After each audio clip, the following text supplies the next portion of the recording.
আসসালামু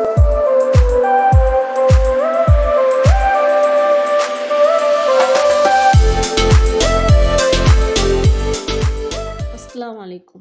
আজকে আমি আলু দিয়ে মজার একটি নাস্তা তৈরি করব। সেজন্য প্রথমে আমি নিয়েছি 4টা আলু। আলুগুলোকে ধুয়ে আমি সেদ্ধ করে নিব। সেজন্য আমি প্রেসার কুকারে সেদ্ধ করব। এখানে পরিমাণ মতো পানি দিয়ে দিচ্ছি আর সঙ্গে দিয়ে দিব হাফ চামচ লবণ।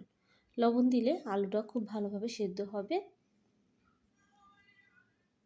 তো সেদ্ধ করে নিচ্ছি। সেদ্ধ করা হয়ে গেছে। একটু ঠান্ডা হলে আমি আলুটাকে ছিলে নিব। আলুটা আমার ছিলে নেওয়া হয়ে গেছে। এখন আমি আলুটাকে গ্রেটার দিয়ে গ্রেট করে নিব।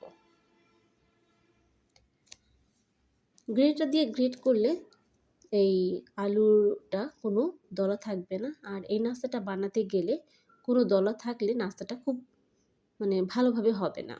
সেজন্য গ্রেটার দিয়ে করে নেওয়ারই চেষ্টা করবেন।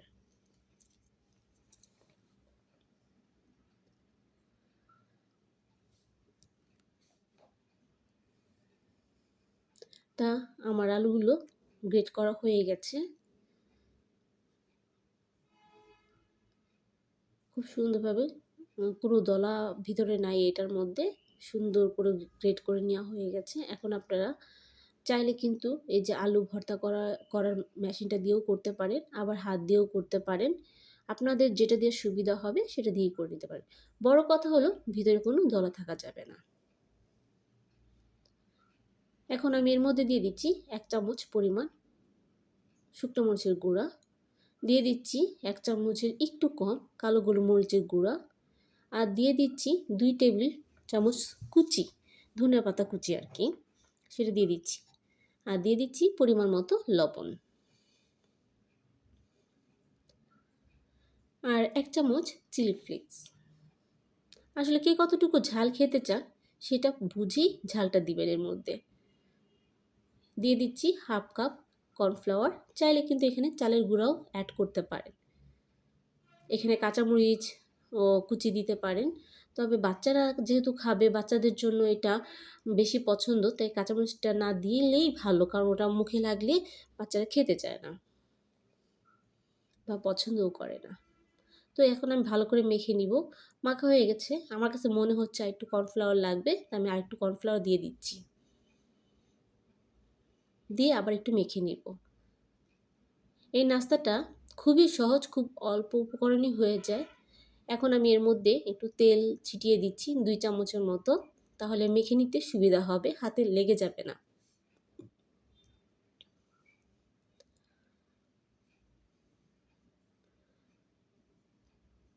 এখন দেখেন মাখছি যে হাতে লেগে যাচ্ছে না। এখন আমি একটা প্লেট নিয়ে নিব, যেটার মধ্যে আমি এই নাস্তাটা তৈরি করব। একটা ট্রে নিলাম, ট্রের মধ্যে একটু তেল মাখিয়ে নিব। আমি এই ট্রেতে করব, আপনারা চাইলে কিন্তু এটা বেলেও নিতে পারেন। কর্নফ্লাওয়ার দিয়ে বেলে নিয়ে কেটে নিতে পারেন, তাও হবে। আবার আমার মতো করতে পারেন, ট্রেতে নিয়ে তেল মেখে তারপরে এভাবে হাত দিয়ে চেপে চেপে সমানভাবে, কোথাও যেন উঁচু নিচু না থাকে, সমানভাবে এটাকে ছড়িয়ে নিতে হবে।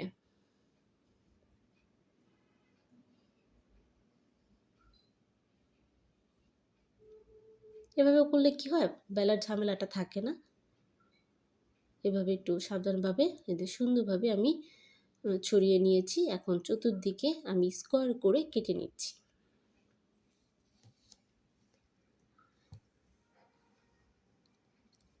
এই নাস্তাটা বাচ্চাদের অনেক পছন্দের একটা নাস্তা, বড়রাও পছন্দ করে, তবে বিশেষ করে বাচ্চারা খুবই পছন্দ করে। একবার বানিয়ে দিলে বারবার রিকোয়েস্ট করবে এভাবে বানিয়ে দেওয়ার জন্য। আর সাইডের অংশটা যে, ওটা দিয়ে আবার তৈরি করে নেওয়া যাবে এটা দিয়ে। এটা আমি তুলে সাইডে রেখে দিচ্ছি, পরে আমি বানিয়ে নিব আবার।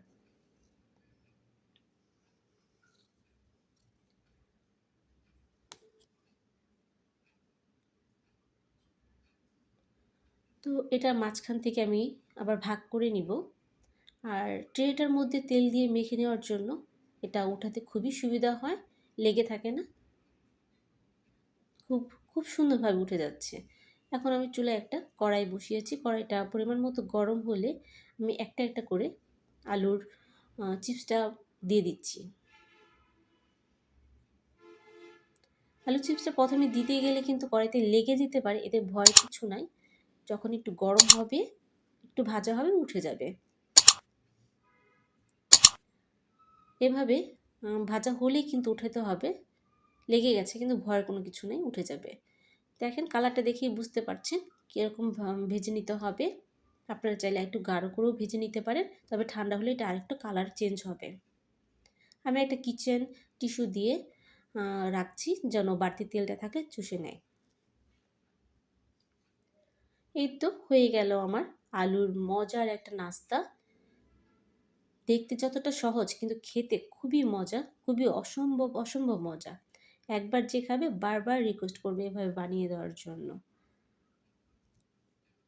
তো যদি আমার ভিডিওটি আপনাদের কাছে ভালো লাগে তাহলে প্লিজ প্লিজ আমাকে একটা লাইক করবেন, শেয়ার করবেন আর সাবস্ক্রাইব করবেন, আর বন্ধুদের সাথে শেয়ার করবেন। দেখি খুবই লোভনীয় লাগছে। আর এটা চেষ্টা করবেন গরম গরম খাওয়ার জন্য। বাইরে খুবই ক্রিস্পি হয়েছে, গরম খেলে এটা ভালো লাগবে। ভিতরটা খুব সফট হয়েছে।